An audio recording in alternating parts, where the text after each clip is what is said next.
ये कहानी है केन कानेगी नाम के इस लड़के की, जो कि एक इंट्रोवर्ट लड़का है। एक दिन उसे एक लड़की अपने साथ चलने को बोलती है और वो मना नहीं कर पाता। वो लड़की उसे अपने साथ ले जाती है और उस पर हमला कर देती है। फिर उसे पता चलता है कि वो तो एक पिशाच है जो कि उसे खाना चाहती है। फिर वो अपनी जान बचाने की काफी ज्यादा कोशिश करता है, पर पिशाच बोलती है कि उसने अपने रात का खाने का इंतजाम कर लिया है और वो कैसे भी करके उसे जिंदा नहीं छोड़ने वाली। फिर पिशाचनी उसे एक कंस्ट्रक्शन साइट पे फेंक देती है और वो उसे खाने ही वाली होती है कि उसके ऊपर बहुत सारे सरिया ऊपर से गिर जाते हैं और वहीं पर उस पिशाचनी की मौत हो जाती है। और फिर उसकी आंख एक हॉस्पिटल में खुलती है, जहां हमें ये बताया जाता है कि उस पिशाचनी के ऑर्गन्स केन कानेगी के अंदर डाल दिए हैं। वो देखता है कि वो इंसानी खाना नहीं खा पा रहा। फिर उधर से नर्स आती है और बोलती है कि उसके दोस्त आज भी मिलने आए थे। फिर डॉक्टर आते हैं और उसका चेकअप करते हैं और बोलते हैं कि तुम यहाँ जब से आए हो तुमने कुछ भी नहीं खाया। बदले में कानेगी बोलता है कि उसे किसी भी चीज का टेस्ट पसंद नहीं आ रहा, सब कुछ घिनौना सा लग रहा है। फिर डॉक्टर बोलता है कि ये एक दिमागी बीमारी हो सकती है, इतने बड़े एक्सीडेंट के बाद आखिरकार तुम जिंदा जो बच गए हो, तुम चिंता मत करो, ये सब कुछ ठीक हो जाएगा।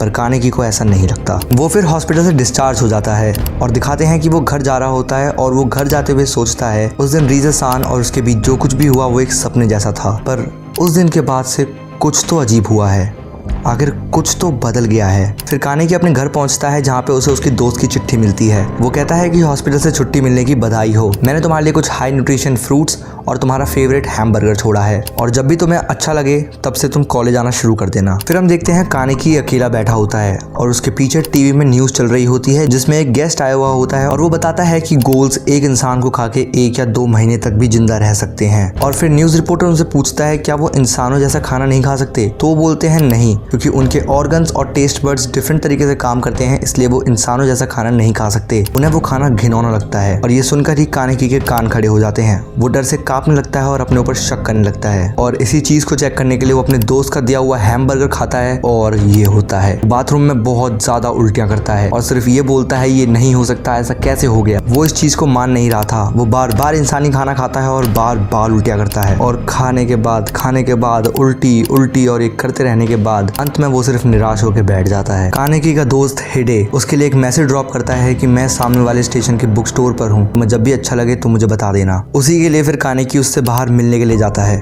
पर जब वो बाहर निकलता है तो मांस, लोग, मीट, बच्चे, औरतें, बूढ़े सबके सब उसे अपनी तरफ आकर्षण कर रहे थे। उसे बस एक ही चीज दिख रही थी, वो था उन लोगों का मांस। फिर वो बड़ी मुश्किल से अपने आप को रोकता है और रोकने के लिए अपने मुंह में उंगली देता है। उंगली को बहुत जोर से दबाने के बाद वो अब हीरे से मिलने को छोड़कर अपने घर भाग के आ जाता है और जब वो आईने में देखता है तो उसे पता चलता है कि वो अब आधा गोल और आधा इंसान बन चुका है। उसकी एक आंख पूरी किसी पिशाच की आंख से मिलती है और वो कहता है उसे पता है ये सब उसके साथ क्यों हो रहा है, क्योंकि उस लड़की के ऑर्गन्स इसमें डाल दिए गए थे। फिर वो भागकर अपनी किचन की तरफ आता है और अपना चाकू उठाता है और ये सोचता है कि अगर ये बात सच है कि गोल्स को किचन वाले चाकू से कुछ नहीं होता तो वो फिर ये करके देखता है और जैसे ही वो ये करता है वो चाकू टूट के अलग हो जाता है। पर अब यहाँ से असली मजा शुरू होगा। अब वो भूख के मारे पागल हो रहा है। वो बाहर जाता है और कहता है किसी इंसान को मारो, मांस, उसे मांस चाहिए। फिर उसे एक महक आती है और फिर वो उस महक के पीछे जाता है। वो भागता है, बहुत भागता है और कहता है इसकी खुशबू माँ के खाने के हाथों के जैसे है, वहाँ कुछ तो ऐसा है जिसे मैं भी खा सकता हूँ। फिर भागते भागते वो एक जगह पहुँचता है जहाँ वो देखता है कि एक पिशाच किसी इंसान को खा रहा था,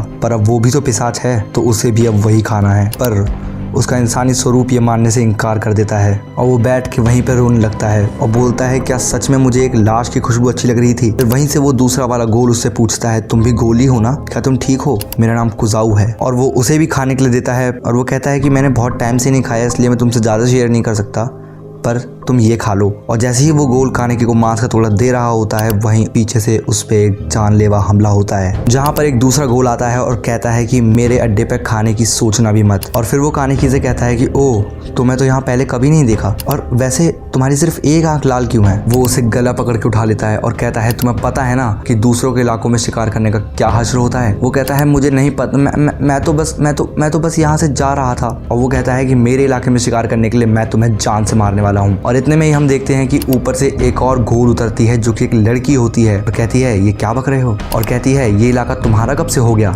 निशिकी। वो बताती है कि 20th वार्ड में रीजे के मरने के बाद बाकी के बच्चे सारे फीडिंग ग्राउंड अब उसके और आंतेको वालों के हैं। और फिर निशिकी कहता है कि ये ग्राउंड तुम्हारा कब से हो गया, रीजे का होने से पहले ये ग्राउंड मेरा ही था। जिसमें तोका बोलती है क्योंकि तुम कमजोर थे। और फिर वो कहता है कि तुम मुझे ये बोल के गुस्सा दिला रही हो। और अब दोनों ही लड़ाई के लिए आगे बढ़ रहे हैं और फिर दोनों एक दूसरे की तरफ भागते हैं और दूसरी दिशाओं में चले जाते हैं। जिसमें निशिकी कहता है कि मुझे मारने के लिए तुम्हें और लोग चाहिए होंगे। जिसमें तोका बोलती है कि अगली बार और गहरा काटूं। और फिर निशिकी वहां से भाग के चला जाता है। और फिर कानेकी को देखकर तोका उससे पूछती है क्या तुम्हें ये मांस का टुकड़ा चाहिए। फिर कानेकी अपना हाथ बढ़ा रहा होता है पर उसका दूसरा हाथ उसे रोकता है, यानी उसकी इंसानी शख्सियत उसे उस मांस के टुकड़े को एक्सेप्ट करने से रोक रही होती है। वो उससे बोलती है क्या तुम खाने नहीं वाले, और तुम्हारी सिर्फ एक आंख क्यों बदली हुई है। वो उससे कहती है तुम तो रीजे के साथ गए थे ना, तो तुम जिंदा क्यों हो। और कानेकी उससे रोता हुआ कहता है प्लीज मेरी मदद करो, तुम्हें यकीन नहीं होगा पर मैं एक इंसान हूँ। वो कहता है मैं इसे कैसे भी खाना चाहता हूँ, पर अगर मैं इसे खाऊंगा तो मैं इंसान नहीं रह जाऊंगा। वो उसे उसके हाथ से दूर फेंक देता है और कहता है कभी नहीं मैं ऐसी चीज कभी नहीं खाने वाला। सॉरी गाइस अगर तुम्हें थोड़ा सा बैकग्राउंड नॉइस आ रहा है तो वो थोड़ी सी पंगा हो गया यहाँ पे, इस वजह से, पर रिकॉर्ड तो मैं कर ही रहा हूँ। फिर वो उससे कहता है कि नहीं क्या गोल होने का मतलब सिर्फ ये है कि तुम इंसानों को मारो, एक दूसरे को मार के खाओ। इतने में ही तोका बोलती है कि मुझे तुम पे हंसी आ रही है। वो बोलती है अगर तुम में इसे खाने की हिम्मत नहीं है तो मैं तुम्हारा हाथ बटाती हूँ। और जबरदस्ती एक मांस का टुकड़ा उसके मुंह में डाल देती है और खाते ही उसके साथ अजीब चीजें होने लगती है। वो ऑलमोस्ट गोल बनने ही वाला होता है कि उसकी इंसानी शख्सियत जाग जाती है और वो कहता है कि तुमने ऐसा मेरे साथ क्यों किया, मैं ये कभी नहीं खाने वाला था, मैं तुम लोगों जैसा जानवर नहीं हूँ। और ये कहते ही तोका उसमें एक भर के ही लात देती है और उसे खूब पीटती है तब तक जब तक वो बेहोश नहीं हो जाता। और वो बोलता है कि मेरी प्लीज मदद करो। उस दिन के बाद से सभी चीजें बहुत घटिया हो गई हैं। तोका कहती है उस दिन के बाद से मुझे तो उससे कुछ पूछना है। वो पूछती है कि केक असल में कैसा लगता है, क्योंकि मुझे तो खाते ही उल्टी आ जाती है पर इंसान इसे बड़े चाव से खाता है। वो कहती है सीसीजी और दूसरे गोल्स के डर के बिना जीना तो बहुत अच्छा लगता होगा ना। वो कहती है सब कुछ घटिया सा हो गया, हाँ इसका मतलब मेरी तो पूरी जिंदगी अभी तक घटिया थी। और उसके ऊपर एक मरे हुए इंसान का सर फेंकती है। फिर उसे लगता है कि टोका उसे खाने के लिए आगे बढ़ रही है। वो चिल्लाता है कि नहीं मैं इंसान हूँ। टोका उसे पकड़कर बोलती है कि देख इतना तो पक्का है कि तू घोल नहीं है पर तू इंसान भी नहीं है। वो बोलती है कि तेरे जैसे आधे अधूरे की कहीं पे भी जरूरत नहीं है, और अगर तू इंसान ही बना रहना चाहता है तो देखते हैं कि तू कब तक भूखा रहता है। वो कहती है कि इतना जान ले कि भूखा रहना गोल्स के लिए नर्क से ही बदतर है। और इतने में एक बूढ़ा आदमी वहाँ पर आता है और कहता है तोका बस बहुत हो गया। और फिर वो कहता है कि लगता है तुम्हें बहुत ज़्यादा तकलीफ हो रही है कानेकी। तोका उससे पूछती है आप ऐसा क्यों कर रहे हो। तो वो बूढ़ा बताता है कि टोका हमारे साथी गोल्स की मदद करना हमारा काम है। और ये लोग उसे अब एक आंतेकू नाम की जगह पर ले आते हैं। अब उसे अपने उस कैफे के अंदर ले जाते हैं जिसका नाम आंतेकू होता है। और ये लोग अब उसे एक कैफे के अंदर ले जाते हैं और उसे चाय पिलाते हैं। कानेकी हिचकिचा रहा होता है उसे पीने में, क्योंकि वो उसे एक घोल नदी होती है। वो उसे बोलता है कानेकी एक बार इस कॉफी को जरा ध्यान से देखो, ये तुम्हारी वाली नॉर्मल कॉफी ही है। और फिर कानेकी उसे पीता है और रोता है और बस यही सोचता है कि एक कॉफी ही है जिसे घोल्स और इंसान दोनों ही पी सकते हैं। पर फिर वो बुढ़ा उसे बोलता है कि कॉफी पी के हमारी भूख तो नहीं मिटने वाली ना। और ये कह के वो बुढ़ा उसे कुछ देता है और कहता है कि जब उसे और चाहिए हो तो वो बिना किसी हिचकिचाहट के यहाँ पे आ सकता है। और फिर कानेकी के वहाँ से चले जाने के बाद तोका उससे पूछती है कि सर आपने उसकी मदद क्यों करी। फिर वो बोलता है तोका क्या तुम्हें याद है कुछ समय पहले वो ऑर्गन ट्रांसप्लांट की खबर आई थी जिसमें बताया था कि 2 स्टूडेंट स्टील बम्स के नीचे आके मर गए थे। और वो बताता है कि डॉक्टर्स ने उस लड़की के ऑर्गन्स को उस लड़के में ट्रांसप्लांट कर दिए थे। और तोका बोलती है पर वो लड़की तो। और वो बोलता है हाँ वो लड़की और कोई नहीं अपनी रीजे थी। और वो बताता है यही वो लड़का है जिसके अंदर एक घोल के ऑर्गन ट्रांसप्लांट किए गए हैं। तोका कहती है ये कोई मजाक तो नहीं, मैंने भी ऐसा पहली बार देखा है, लेकिन अब बहुत जल्दी उसका शरीर हमारे जैसा हो जाएगा। और फिर हमें कानेकी दिखाया जाता है जो कि भूख से तड़प रहा होता है। वो सिर्फ मांस चिल्ला रहा होता है। और फिर अचानक से ही उसे भ्रम होना शुरू होता है। रीजे जो कि मर चुकी है वो उसके सामने आती है और कहती है क्या हुआ अगर तुम आधे घोल और आधे इंसान हो तो एक बार इसे खा के तो देखो, ये स्टीक से भी ज्यादा अच्छा लगता है। तुम अपने आप को रोक नहीं पाओगे अगर तुम एक बार इसे खाना शुरू करोगे तो। और अब रीजे पूरी ही तरह उस पर हावी हो चुकी है। वो बस उस मांस के टुकड़े को खाने ही जाने वाला होता है कि अचानक से उसका फोन बजता है। और अब सुबह हो चुकी है और हमें दिखाया जाता है कानेकी अपने कॉलेज गया है अपनी एक आंख पर पट्टी बांध के। वो जैसे ही रास्ते में जा रहा होता है अपने कॉलेज के लोगों को आसपास के कैफेज में खाता हुआ देखता है। लोग कह रहे होते हैं यहाँ खाना बहुत स्वादिष्ट है और वो सिर्फ शौक मना रहा होता है कि अब वो इंसानी खाना नहीं खा सकता। इतने में ही उसका दोस्त उसके पीछे से आके उस पर हमला करता है और उसके ऊपर लटक जाता है और कहता है कि काने की यार इतने दिनों से तुम कहाँ थे, तुमसे मुलाकात नहीं हुई, अब कैसा महसूस कर रहे हो। और वो उससे पूछता है कि आंखों पे क्या हुआ, पट्टी क्यों बांधी है, स्टाइल मार रहा है क्या। ये सुनते ही काने की सैड हो जाता है और फिर उसे हीडे बताने लगता है कि उसके बिना वो अकेले ही मर जाता वगैरह वगैरह। और फिर काने की ख्यालों में खो जाता है, जिसे फिर हीडे हिला हिला के उसे जगा रहा होता है और पूछता है कहाँ खो गया, कहाँ खो गया। और फिर वो लोग कहीं जा रहे होते हैं किसी सीनियर से नोट्स मांगने और हीडे उससे बोलता है अरे काने की क्या तू खाना खा रहा है। ये सुनते ही काने की स्टन हो जाता है और फिर हीडे बोलता है कि पापड़ सा लग रहा है, खाना खा नहीं तो हवा चलेगी और तू उड़ जाएगा। वो फिर बोलता है कि हीडे इन चीज़ों में बहुत पहले से ही बहुत तेज है, वो किसी को भी देख के उसकी तकलीफ जान लेता है पर कुछ बोलता नहीं। वो ऐसे दिखावा करता है कि उसे कुछ पता ही नहीं ताकि मुझे तकलीफ ना हो। फिर वो कहता है कि अगर मैं इंसान नहीं रहा तो शायद मैं कभी इसके साथ नहीं रह पाऊंगा। और फिर निशियो जिस सीनियर के पास कानेकी को ले जाता है वो ये है और फिर वो बिना नॉक किए उसके कमरे में चले जाता है जहाँ से उसकी गर्लफ्रेंड फिर वहाँ से भाग के जाती है। और फिर कानेकी उसे बोलता है कि तुम्हें नॉक करके जाना चाहिए और फिर निशियो भी उससे बोलता है कि क्या तुम्हें नॉक करके नहीं आना चाहिए था। और फिर वो उसे कहता है कि मुझे बहुत ज़्यादा गुस्सा आता है जब कोई मेरे इलाके में मेरी बिना मर्जी के आता है। और फिर वो ये बोलता है कि और ये है कानेकी मेरा सबसे अच्छा दोस्त। पर लेकिन कानेकी उसे देख के पूरा का पूरा चौंक जाता है और फिर वो बोलता है मैं हूँ निशियो, मैं और निशियो सेकेंड ईयर फार्मेसी में एक साथ थे। वो बोलता है कि तुम्हें लास्ट ईयर की जानकारी चाहिए, तुमसे मिलके अच्छा लगा कानेकी। वो कहता है कि शायद वो पिछले साल के डेटा को उसके घर पर भूल गया है। वो उसे बोलता है कि तुम मेरे घर चलो, वहीं पर जो भी तुम्हें नोट्स वगैरह लेने हैं ले लेना। फिर निशिकी बोलता है कि हाँ ठीक है मैं तुम्हारे घर चल सकता हूँ। हीडे कानेकी से बोलता है कानेकी तुम मेरे बिना ही चले जाओ, मुझे निशियो सान के घर जाना होगा। लेकिन फिर अचानक से कानेकी को भ्रम होता है और वो ये देखता है कि निशियो ने हीडे को जान से मार दिया है। और फिर कानेकी अचानक से उससे पूछता है क्या मैं भी आ सकता हूँ। और वो कहता है कि क्यों नहीं, मुझे क्या दिक्कत है। वो कहता है लेकिन मैं तुम्हें अंदर नहीं आने दूंगा। अब निशियो और हीडे दोनों अपनी बातों में व्यस्त हो जाते हैं और कानेकी ये सोचता है कि ये सारे गोल्स अचानक से मेरे सामने क्यों आ रहे हैं। वो कहता है नहीं ये तो हमेशा से यही थे, बस मैं ही हूँ वो जो इन्हें पहचान नहीं पाया। फिर ये दोनों इसके घर जा रहे होते हैं और वो सामने से खाना ऑफर करता है। कानेकी बोलता है कि मुझे तो इसमें से उल्टी हो जाएगी। फिर वो थोड़ी जानकारी निकालने के लिए कानेकी से पूछता है कानेकी क्या तुम किसी ग्रुप में हो। तो बोलता है नहीं मैं जहाँ लोगों के साथ रहने में कंफर्टेबल नहीं हूँ। तो वो कहता है हाँ अपने दोस्त हीडे के बिल्कुल उल्टे। हाँ। और फिर कानेकी निशियो को खाता हुआ देख चौंक जाता है।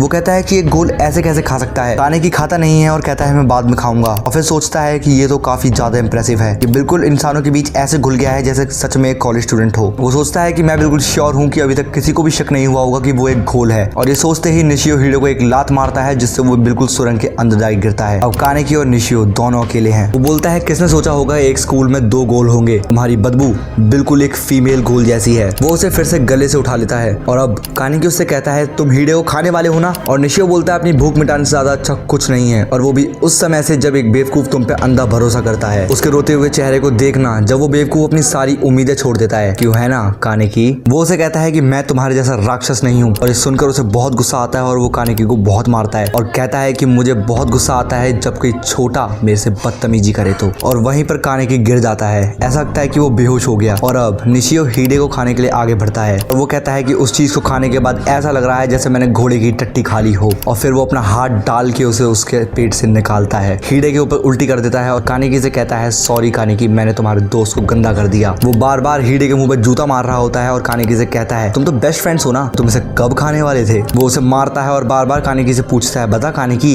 तू क्या खाएगा। और कानेकी उसे बोलता है हीडे कोई खाना नहीं है और अपना पैर उस पे से हटाओ। वो बोलता है क्या पैर, और वो मारते मारते उसके मुंह से खून निकाल देता है। और ये देख के फिर कानेकी उसकी तरफ भगता हुआ आता है उसे मारने के लिए, और वो कानेकी के अटैक से बच जाता है और उसे एक लात मारता है जिससे वो मीलों दूर जाके गिरता है और कहता है एक बैग से मार रहा है, औरत है क्या बे। और वो फिर कानेकी से कहता है कि शायद अब तक तुझे पता नहीं चला पर इंसान खाने के अलावा कुछ नहीं है, जैसे मुर्गी और बकरा होते हैं। वो उसे बोलता है अपने शिकार के साथ खेलना जैसे कि तुम उसके दोस्त हो, तुम्हें मजा तो आया होगा ना। और फिर कानेकी बोलता है कि वो मेरा कोई शिकार नहीं है, वो मेरा दोस्त है। और फिर निशियो उसकी पट्टी हटाता है और बोलता है कि ये देख तू अपनी आंखें भी कंट्रोल नहीं कर सकता, और उसे बहुत मारता है। वो फिर उसे मारने के बाद बोलता है कि बस अब मैंने तेरे साथ बहुत खेल लिया, मैं तुझे एक झटके में मार सकता हूँ लेकिन उस चीज का कोई मजा नहीं है, और अब मैं जा रहा हूँ नागाचिका को मारने। और अब वो नागाचिका के पास खड़ा होता है अपना पैर उठाए हुए और उसकी डिमोनिक शक्तियां जाग रही होती हैं। और वो कानेकी से कहता है जल्दी कर खड़ा हो या फिर मैं नागाचिका को मार दूं। और कानेकी अब बस लाचारी महसूस कर रहा होता है, वो बस नहीं कह रहा होता है, उसे अपना पास्ट याद आ रहा होता है जब वो नागाचिका यानी हीडे के साथ हुआ करता था। वो याद करता है कि हीडे ही एक पहला बंदा था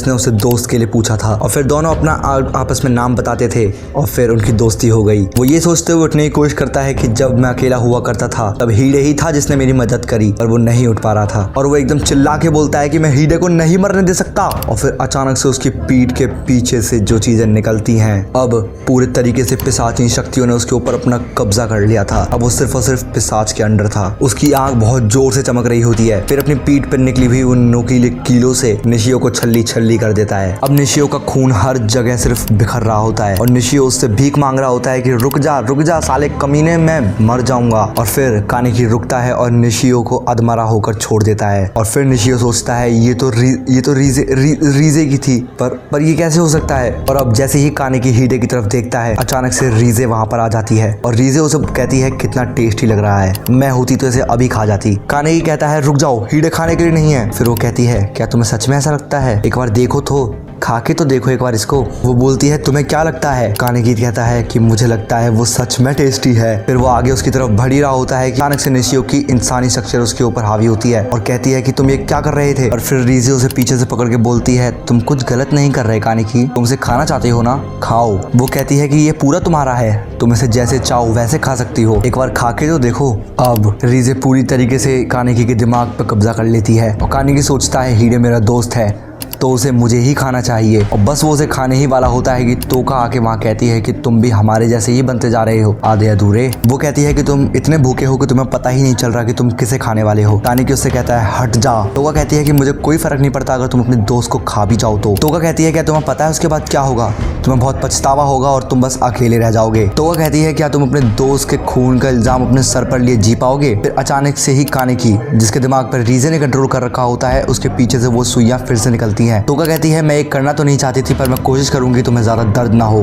कानेकी और तोका लड़ने ही वाले होते हैं कि अचानक से कानेकी कहीं पर बिस्तर से उठ रहा है। फिर वो अपने आप को आंतेकूम पाता है जहाँ का बॉस बोलता है कि तोका तुम्हें यहाँ लेके आई थी। कानेकी पूछता है हीडे कहाँ है। वो बोलता है मेरे साथ आओ। वो उसे हीडे को दिखाता है कि हीडे पूरा ही जख्मी हुआ बेड पर लेटा हुआ है। कानेकी हीडे को सही सलामत देखकर बहुत ज्यादा खुश होता है और उस आंतेकू के बॉस से कहता है कि मैं काफी दिनों से बहुत भूखा हूँ। वो कहता है कि खासकर उस समय मुझे ये भी नहीं पता था कि मैं क्या कर रहा हूँ, मैं इतना भूखा था कि मैं हीडे को ही खाने वाला था। और वो कहता है कि अभी मेरी भूख मिटी हुई है और मेरे मुंह में खून लगा हुआ है, प्लीज मुझे बताइए कि आपने मेरे साथ क्या किया। और वो कहता है कि जैसे तुम्हें पता है कि सिर्फ एक ही तरीका है घोल की भूख मिटाने का। वो कहता है कि अगर हमने ऐसा नहीं किया होता तो तुम अब तक अपने दोस्त को खा चुके होते। और वो फिर उसे कहता है कि चिंता मत करो, तुम अब हम में से ही एक हो। फिर कानेकी बहुत रोता है और बहुत दुखी हो जाता है और कहता है कि नहीं, मैं अपने दोस्त को नुकसान नहीं पहुंचाना चाहता था। वो कहता है कि इसका मतलब अब मैं हीडे के साथ नहीं रह सकता। और फिर वो कहता है कि नहीं, मैं घोल बनकर भी नहीं जीना चाहता। वो रोता हुआ कहता है कि अब ना ही मैं घोल हूँ ना ही इंसान, मैं अकेला हूँ, मैं पूरा अकेला हूँ, मेरे लिए अब इस दुनिया में कोई जगह नहीं। पर फिर आंते को वो बॉस बोलता है कि ऐसी कोई बात नहीं, तुम अकेले ही हो जो दोनों दुनिया में रह सकता है, जिसे दोनों दुनिया ने अपनाया है। तुम ही हो जो इंसानी दुनिया में भी रह सकता है और घोल की दुनिया में भी। वो कहता है कि मैं वादा करता हूँ कि तुम अकेले नहीं हो, तुम हमारे साथ आंतेकू में काम क्यों नहीं करते, इससे तुम हमें और अच्छे से जानने भी लगोगे और फिर तुम खुद देख लेना हम जानवर हैं या नहीं। क्या लगता है तुम्हें, तुम क्या सोच रहे हो, मैं तुम्हें सब कुछ सिखाऊंगा और इसकी शुरुआत होगी कि आखिर टेस्टी कॉफी कैसे बनाते हैं। और फिर कानेकी उस प्रपोजल को एक्सेप्ट कर लेता है। पर फिर जगह हल्की सी चेंज होती है, हमें दिखाया जाता है कि बहुत ज्यादा बारिश हो रही है और दो लोग बात कर रहे हैं, white coat white hair and एक के ब्लैक हेयर है। वो कहते हैं कि बारिश हो रही है जिसमें बारिश उन लोगों को कमजोर कर देती है। वो बोलता है ये हमारा काम करने का सबसे अच्छा समय है, क्या कहते हो। उसमें से एक ब्लैक हेयर बताता है कि 20th वार्ड के ऑफिस ने बताया है कि वहाँ पे कुछ 3 महीने पहले एक दुर्घटना घट गई थी। और याद करो 20th वार्ड वही वार्ड है जो रीजे का वार्ड हुआ करता था, जहाँ पर रीजे शिकार करती थी। वो कहता है कि वहाँ के ऑफिस वालों ने एक पेटू लड़की को वहाँ देखा, वो भी तब जब जेसन भी यहाँ था। जिसमें से व्हाइट हेयर बोलता है पेटू लड़की और जेसन, हाँ, दो एसिडेटेड मॉन्स्टर एक साथ दिखाई दिए। वो कहता है कि मुझे नहीं लगता कि वो खाना साथ में बांट कर वहाँ बैठे थे। और फिर वो व्हाइट हेयर उस पुल के नीचे कूदता है और कहता है आमोन, जिसे फिर वो ब्लैक हेयर कहता है मिस्टर माड़ो आप ये क्या कर रहे हैं। और फिर मिस्टर माड़ो यानी व्हाइट हेयर कहता है आमोन ब्लैक हेयर से कि देखो, मुझे पता था कि इस बारिश में अगर मुझे कुछ भी खराब लगेगा तो वो ये होगा, मैं उनकी दर्द भरी चीखों की आवाज नहीं सुन पाऊंगा। हमें एक डॉक्टर का सीन दिखाया जाता है जहाँ पे पेशेंट्स आ रहे होते हैं अपना इलाज करवाने के लिए। वहाँ पे फिर एक बंदा आता है जो कि अपना इलाज करवाता है और वहाँ से वो डॉक्टर को बाइक आगे जा ही रहा होता है, वहाँ उस पर अचानक से हमला हो जाता है। डॉक्टर देखता है कि उस पर पूरे चीरे लगे होते हैं। एक बंदा वहाँ पर आता है और डॉक्टर से कहता है कि जो तुमने मेरे लिए पहले बनाया था मुझे वो फिर से चाहिए। और ये बोलकर वो बंदा वहाँ से चला जाता है। फिर अचानक से एक औरत जो कि बच्चा कैरी कर रखी होती है उसे डॉक्टर से बोलती है कि अब हम क्या करेंगे। फिर वहीं पे हमें आंतेको का सीन दिखा रहे होते हैं जहाँ पर बॉस कानेकी को कॉफी बनाना सिखा रहे होते हैं। वो उसे बताते हैं ऐसी गोल गोल से ऐसी गोल गोल करते रहो और जितनी ज्यादा शिद्दत से तुम कॉफी बनाओगे कॉफी उतनी ज्यादा अच्छी बनेगी। फिर कॉफी बनती है और वो लोग उसे पीते हैं और फिर बॉस पूछता है कानेकी से कॉफी कैसी बनी है, तो कानेकी कहता है कि नहीं बॉस, आपसे बेहतर तो बनी नहीं सकती। उसके बाद बॉस कानेकी को एक जरूरी बात बताता है कि आंतेको कोई नॉर्मल कॉफी हाउस नहीं है, यहाँ पर गोल्स भी आते हैं कॉफी पीने के लिए ताकि भाईचारा बन सके। तो कानेकी पूछता है कि आप इंसानों को क्यों आने देते हैं, असल में घोल तो बहुत छुप कर रहते हैं ना। तो बॉस उसे बताते हैं कि ऐसा नहीं है, इंसानों की इस दुनिया में रहने के लिए हमें भी इंसानों को समझना होगा और इंसानों को समझने के लिए ही मैं सबको यहाँ पे आने देता हूँ, जैसे तुम भी एक बार यहाँ आए थे। इंसान हमारे लिए खुली किताब जैसे हैं, बस हमें उन्हें पढ़ना है। फिर बॉस कानेकी को वहाँ से तोका की मदद करने के लिए भेज देता है और वहीं पर मिस रियो को अपनी बच्ची के साथ वहाँ पर आ जाती हैं जिन्हें तोका जानती होती है। तोका कानेकी से कहती है कानेकी टॉवल्स लाओ, जितनी ला सकते हो उतने टॉवल्स लाओ, और मिस रियो को बताती हैं कि वो मिस्टर योशिमारू से मिलने आई हैं। फिर तोका कानेकी से बोलती है कानेकी अब हमें इनका ध्यान रखना होगा, अब इनका ध्यान रखना हमारी जिम्मेदारी है। कानेकी पूछता है कि ये लोग कौन है, कहाँ से आए हैं, क्या है। तोका बोलती है कि तुम कर भी क्या लोगे, तुम आखिर अगर तुम्हें बता भी दिया जाए तो तुम क्या कर लोगे, तुम हो ही इतने कमज़ोर। फिर कानेकी हमारा सैड हो जाता है और बोलता है बात तो सही है। फिर हमें एक ऑर्गेनाइजेशन की मीटिंग दिखाई जाती है जो कि है सीसीजी। सीसीजी वो गवर्नमेंट ऑफिशियल बॉडी है जो कि गोल्स को मारने के लिए बनाई गई है गवर्नमेंट की तरफ से, और यहाँ पर आमोन और मिस्टर माडो दोनों ही काम करते हैं। आमोन बताता है कि गोल्स की एक्टिविटीज़ बहुत ज़्यादा बढ़ गई हैं, हो सकता है कि वो लोग कुछ बहुत बड़ा प्लान कर रहे हों, हो सकता है शायद से एक जंग होने वाली हो, और जो उन्हें वो सुराग मिला था उस सुराग के चक्कर में वो लोग उस एसिडेड मॉन्स्टर को ही पकड़ना चाहते हैं, जेसन को। और फिर वहाँ का हेडमैन आमोन और मिस्टर माडो के काम से खुश होकर उन लोगों को 20th वार्ड का इंचार्ज बना देता है, जहाँ पर हमारा आंतेको भी सिचुएटेड है और जहाँ पर रीजे मरी थी। फिर आंतेको का बॉस हमारा कानेकी से बोलता है इंसानी चीज़ें खाने के लिए, पर कानेकी उसे खाता भी है और ये होता है उल्टियाँ पे उल्टियाँ। वो बताता है कि उसे ब्रेड एकदम स्पॉन्ज जैसी लग रही है और चीज़ तो उसे किसी मिट्टी की तरह लग रही है। फिर बॉस उसे खा के बताता है और कहता है कि तुम्हें खाना निगलना नहीं है, तुम्हें बस इसे 10 बार चबाने का नाटक करना है, और बोलता है कि अगर साथ ही आवाज़ निकालोगे तो और भी बढ़िया रहेगा। तुम्हें इसे खाना तो होता ही नहीं, बस नाटक करना है और जितना जल्दी हो सके उसे फेंक देना। फिर हमारा बॉस कानेकी को शुगर क्यूब्स देता है, बोलता है थोड़ी सी अलग है, अगर तुम इसे कॉफी में घोल के पियोगे तो तुम्हारी भूख थोड़ी कम हो जाएगी। फिर हमारे बॉस कानेकी को बोलते हैं कि आज तुम यहीं पर रुक जाओ। वो कहता है कि मैं तोका को कहता पर वो किसी एक टेस्ट के लिए पड़ रही है तो तुम्हें यहाँ रुकना होगा, और कानेकी भी मान जाता है। वो बोलता है कि आज तुम्हें फूड शॉपिंग करनी है। फिर कानेकी मन में सोच रहा होता है कि नहीं मैं किसी को नहीं मारूंगा, और योशिमारू बताता है कि आंतेको वो जगह है जहाँ पर हम उन गोल्स को खिलाते हैं जो कि खुद से नहीं खा सकते या शिकार नहीं कर सकते, और बाकी के सवाल तुम योमो से पूछ लेना। फिर हम कानेकी को एक गाड़ी के अंदर बैठा हुआ पाते हैं जो कि योमो नाम का बंदा ड्राइव कर रहा होता है, और अब कानेकी योमो से पूछता है कि योमो सर ये फूड शॉपिंग क्या है। और यहाँ पर हो जाता है स्टोरी का पहला पार्ट खत्म, और अगले पार्ट में ऐसी चीज़ें दिखाई हैं भाई। पर अगर अब तुम्हें इस स्टोरी का अगला पार्ट चाहिए तो कमेंट्स में बताओ, तुम जितना जल्दी बताओगे उतनी ही जल्दी मैं अगला पार्ट अपलोड कर दूंगा। और वीडियो को लाइक करके ये चीज़ कंफर्म कर दो कि तुम्हें ये पार्ट पसंद आया है, और सब्सक्राइब किए बिना तो चले ही मत जाना, वरना मैं अगला पार्ट अपलोड कर दूंगा और तुम्हें पता ही नहीं चलेगा और खाम में और इंतज़ार करोगे। So do subscribe.